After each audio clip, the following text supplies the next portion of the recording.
Thank you to EA and Codemasters for this early access private multiplayer sesh with Codemasters. This was a lot of fun. Alright, Grid Legends everybody. We are going to race multiplayer. Multiplayer with, it's a private lobby with Codemasters, and it's a little bit of testing. We're kind of just making sure that multiplayer is going to not only be functional, but showing us the little tidbits involved. So now we're in the Clio Cup. 5 laps around Moscow here, and I'm racing with other YouTubers, I'm racing with the developers, I'm racing with the social media managers, I'm racing with people who write for these websites and magazines, so very exclusive type of lobby here, and some of them can't drive, as you can tell with Hype Lord there. I don't know what he was doing. He was testing out the aggression system, I suppose. And going 4 wide down the back stretch, and what's his name there just turns me around, so now I'm dead last. Which that's fine, right? That's fine. I can deal with that. I am Merginator. I can catch up. I can beat these rookies, right? Well, I do catch up. Long story short, but I'm going to just talk about my experience as well as commentate on the race. I'm already catching up. I think that may be an AI, though. Yeah, the 2 people in front of me are AI. So they have AI in these multiplayer races, and there's this new hop-in feature. Well, I will show that off later on. Oh, someone spun out there. MJR from Codemasters. And there's this hop-in feature, and if you join someone's lobby and there's AI in the race, you will take that person, the AI's spot. So it's a pretty neat feature. So we got Hype Lord again, causing problems, trying to get around them. SPS Smith just in front, and Sadie LeBlanc here is just AI, so an easy position gain there, up in 18th place. And this video will feature 3 total races, this one being the Clio Cup, obviously. The second race, we're going to jump into some stadium trucks, and the third race will be, it'll feature the electric cars that I really like, and it makes things fun. So here we are on that backstretch again. SPS Smith being a little bit brutal there on the defensive side of things. I'm up into 16th place. Traxian.gg in front of me. That was a lunge from hell. Holy moly. This game feels like what Grid 2019 desired to be, and the more I play this game, just to be honest with you, the more I play this game, the more hyped I get, the better I feel about the initial release. Now, when I get the actual full release and I play through the game, I will give you my honest opinions, because I know some people felt that YouTubers and other outlets really did not give the full story when it came to the previous Grid game. They upsold it, and there wasn't much to play. People were let down. I don't know if it was from content or from handling or anything, but the game drives better. The multiplayer, so far, I've only been in 3 races, but the multiplayer feels really good. Multiplayer is also cross-platform. You have to have an EA account, but yeah, Xbox, PlayStation, PC, you can all play together, and I'm hoping that cross-platform, cross-play thing really makes it so these lobbies are full, because Grid 2019, no matter how much I hopped on multiplayer, there was never a good experience. The most full lobby I think I got was 4 of the cars, and that was me playing on my Xbox at the time as well, so you would think that there would have been more people online, but no. I don't know if it was broken or if I was just playing at the wrong times, but I never got into a nice, good multiplayer lobby. And I'm just kind of yapping here. One thing that catches my eye, and it's a little off-putting about Grid Legends, is the fireworks. There's way too many fireworks, and I know they were very liberal with the fireworks on Dirt 5, and maybe even Grid 2019, but there's other racing games that include a shit ton of fireworks, and I don't understand why that is. I don't like it. Forza Motorsport 7 even did it whenever you're racing around, I think it was Dubai, amongst other tracks. But yeah, Codemasters really loves their fireworks, and it goes off every single lap. And I don't know why, it's slightly distracting. I don't like it. If they used it for the final lap, sure, that's fine, that makes more sense. But every single lap of the race is a little obnoxious. So now here I am catching up to the next pack. Codemasters Liana just in front of me. And I'm going to try to make as many positions as possible because I want to perform well, you know? I know some of these people have put in hundreds, if not thousands of hours already into this game, under development, testing the tracks. I kind of intimidated Liana there, acting like I was going to go for the lunge, and made her late break into the wall. So now we have Numi IQ, or Noom IQ. Noom IQ. There you go. Try to catch up. This is the final turn of this lap. And yeah, the handling of these cars feel great. I really don't feel like it's any... I don't gain... I feel like I can drive a little bit better with a chase cam than I can cockpit. And I am using a controller, and the controller feels really good. Now, I do prefer using the cockpit camera, but I swear, it's when you want to stay competitive, you need to use the controller and the chase cam just to be more aware of your surroundings. Some people, you know, they could be bumper cam and use a keyboard and be way faster than me, but for me personally, I feel that the chase cam with the controller is the better setup right now. When the game fully releases, I will connect my Thrustmaster to it and give it a shot and do a little comparison to see which way is the best way for myself anyways, and maybe it'll help somebody else out in the long run. But the multiplayer races are about 5.5 to 7.5 minutes long, so like 6-7 minutes on average, which is good because you feel like you get a decent race, and the in-between time is minimal. At least it was during this lobby. They try to cram as many races as they could within an hour time frame, which is realistic because I work a full-time job and sometimes I only get an hour to play, so I'm okay with that setup. So Numi holds me back. I tried going for the move there on the final turn, and I'm going to go for another one here. They got in the slipstream. Looks like there's a decent slipstream mechanic, and I went for a maneuver that had no chance in hell. He or she closed the door, and I ended up in 14th place in that race. Next up is the stadium trucks here, and the dev says to put all the springs, dampers, and the anti-roll bars on firm so you get less roll on this thing. So there's already a pro tip early on. It's raining. We are in London, and Elimination. Now, I haven't made a video yet on Elimination, and I have played it a couple times, and I get spun around already because people are impatient. And, yeah, there's already chaos happening. So, this is with people who, yeah, like I said, made the game, reviewers and stuff, and they are just as impatient as a normal public lobby. So, I guess it's just standard practice or common that people are just don't know how to race. Oh, anyways, yeah, so Elimination Mode. It's basically the Battle Royale of racing games. You see that there's a big old timer in the middle of the screen there, and after every 15 or 20 seconds, whatever it's set to, after every countdown, the two cars that are in last place get eliminated. So as you can see, 20th and 19th place will get eliminated, which sucks because I started in second place, so I should have had a decent shot at surviving for a while, but then I got spun around. And I guess it's elimination, so every man or woman for themselves, right? Everyone for themselves. No messing around. And, oh, into SPS. And these things are terrible on the tarmac on braking, so if you ever use this setup, be careful.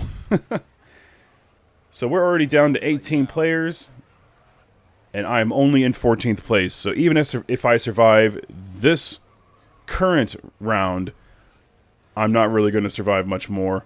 There's CM Liana, and she was in first place, so both her and I getting pushed to the back.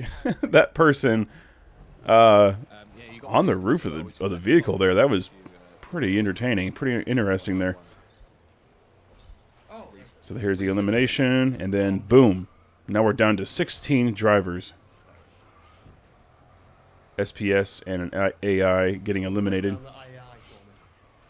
One cool thing that I discovered while playing this is, oh yeah, there's also a boost feature. You can add ramps, you can add boosts, you can turn off the rain, turn on the rain. There's many different ways you can set up a lobby and create custom races. And so far, I am really digging that. I hope there's going to be some decent league races that come out, or at least some just some fun Saturday nights or something where you and your friends get together, you set up a couple of races, and you have fun for like 45 minutes to an hour and a half. You know, something simple like that. Hopefully that this takes off and the lobby system just is as good as they're previewing it, because it has potential. It really does. You have like 20 seconds to tune your car really quick before the race, and you can change things in your options real quick, and yeah, I'm just hopeful. But like I said earlier, I'm going to be truthful when I do my review, and I am not trying to be naive, but I am digging what I am playing so far, and as you can see, I am now in 11th place out of 12, so I am going to be getting eliminated, as well as Codemasters TGK. There we go, and that's it for me. So check this out. CM Liana, you can see, has the purple and the red emblem next to her name, right? That means that she will continue to be my nemesis even after we are not in the same lobby. So if we meet up like a week later and we haven't had a race yet, that person will still be my nemesis. And you can either race and be calm, or yeah, I thought that was pretty cool. So here I'm joining Mike CM's lobby, and we're going to go take the electric car around Barcelona. And I'm joining this mid-race. It's just a feature that they were wanting to preview to us. So here's the game loading in right now. And you'll just basically do like the what were they called? The White Walkers in Matrix, where they would just take over someone's body, and then there they were. It's pretty much what you're doing with the AI. So as this loads in, searching for a vehicle, hopefully, and if you're lucky, you will get an AI that is in a decent position. So boom, I am in 5th place now. The race is already underway, and I am top 5 as I took over an AI's car. You're kind of ghosted. You're already up to speed, and I think that is a pretty neat feature. I really, really like that. Now, a couple things about that. Now, you can't just leave. You cannot just leave the race and then come back and try to get the AI position that's in 1st place. Doesn't work like that. Once you join a lobby, you're assigned to that position for that AI anyways. And let's say you're in 7th place on the 1st lap. You join a race, you drop down to 8th place, and you back out of the lobby. You rejoin the lobby, but the AI is already on lap 3 and is currently in 5th place. That's okay because the AI did the work for you. However, that's never going to be the case. The AI is not that competitive, and you can't just swap positions with another AI and hope to get a better position. Like if you're in 22nd place and you leave the lobby and come back, you're not going to get 2nd place. You're going to be whatever that position of AI is. Another thing is you cannot hop in and take an AI spot if it's on the last lap. Now, if it's on the last lap, you will have to wait until the next race, which is fine. But, you know, if you're on 1st, 2nd, 3rd lap, if you've got some laps to go, and as long as you're not on the last lap, you can be in the race. So, me being in the top 5, I'm already with some really fast people, and I haven't had much experience with this car, but I like it a lot. Pure electric mayhem, lots of aerodynamic, very, very fast. It very much has a Formula E feel to it. Gaming Society putting the moves on me, and it's a little fishy driving this thing. It's fast. It does have decent downforce, but if you're trying to take a high-speed turn a little too fast, the tail end will slide out from underneath you. So you got to be careful with that. And you also got to watch out for those curbs. Those curbs are the worst. Not as bad as Forza Motorsport 6 curbs, but, you know, just be careful. So I'm trying to maintain my position here. I'm always hoping for a top 10. I'm not the fastest racer in the bunch, but racing against Codemasters and all these other people, I want to try to prove my worth, right? Even though I took an AI spot and I was put in top 5, I try to hold my position here. So I can't remember which track this is. I believe it's Barcelona, and it's a pretty good track. Actually, Codemasters did a really good job with all of their fantasy tracks. I do believe they have some realistic tracks on this game, like Bathurst and maybe a couple others. But their fantasy courses, their street courses they come up with, they could be really utilized in real life. They do a really good job with the turns, the flow.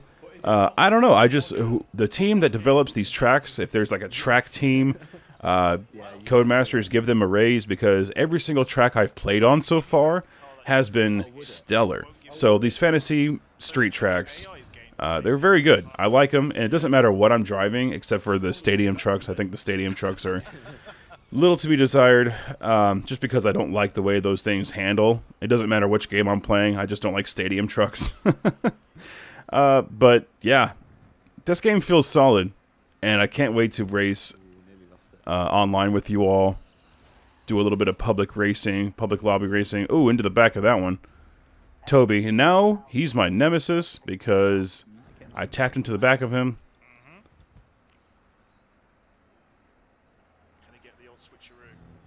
But yeah, as soon as I get the full release, I will be playing through everything. Fine-tooth comb, giving you a review.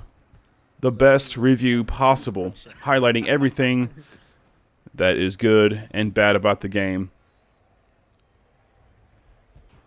This track is amazing. You can carry a lot of speed through the corners. Just can't be overzealous or you will spin out. And some of these guys, that Mike guy that's in first place, he was 3 to 4 seconds faster than everybody in the lobby. I think he's the lead developer or something, because he knows this game inside and out. He is extremely fast, and, you know, he built the game, so he knows how to handle it. And he has the hours put in, so that's also a bonus. But there was no beating him. If you were in this lobby, you were not going to beat him. We got more fireworks, middle of the day. There we go. You can just go ahead and delete that from the code. That'd be great. The look of this game is phenomenal. I think the game actually looks better in cockpit view, especially when it's raining. I don't know. They said that there's no ray tracing or anything, but there's a system in place where they can have really, really good graphics that Codemasters put in, and it doesn't eat up a lot of your processing power. So you could run this game, like this game is running on high right now. You can run this game on high and ultra and not suffer from frame rate loss or some stuttering or anything. And the only reason why I have this game on high is because I have to record, or else I would put it on ultra. And just like Dirt 5, ultra looks amazing. The graphics are beautiful, and I don't have any stuttering. There's no frame rate loss. There's nothing drops, nothing stutters. So you get a really, really damn good experience with the race. And Toby going around the outside there, going to be a little bit too quick on there. Hit the wall. Going to try to sneak past by him before this left-hander. And I thought I maintained good speed on this turn, but I go a little wide. Toby takes the outside, but I have the inside for the next turn, right? Yeah, I kind of messed that up and hit the wall. Push him on the outside, give him enough space, but he overtakes me at the last second. So that was a very close battle. But yeah, that's Grid Legends. If you have any questions or anything you want to talk to me about, let me know in the comments below. Join me on Discord. We can discuss the game, hang out, and I'll let you know whenever I go live playing this game, so we can play the game together and have a good old time. Thank you so much for watching. Be sure to subscribe, because I've been working my ass off on this latest video that is coming out in a couple weeks, and I really think you all will love it. Thank you again. Have a wonderful day. Bye-bye.